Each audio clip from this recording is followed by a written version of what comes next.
فوقاهم الله شر ذلك اليوم ولقاهم نضرة وسرورا وجزاهم بما صبروا جنة وحريرا متكئين فيها على الأرائك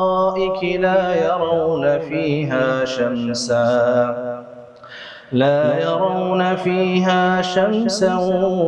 ولا زمهريرا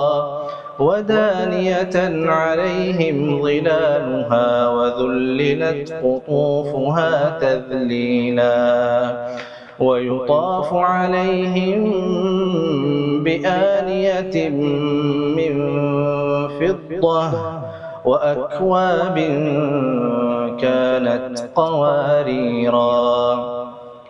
قوارير من فضة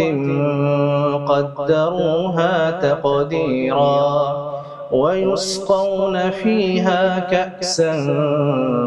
كان مزاجها زنجبيلا عينا فيها تسمى سلسبيلا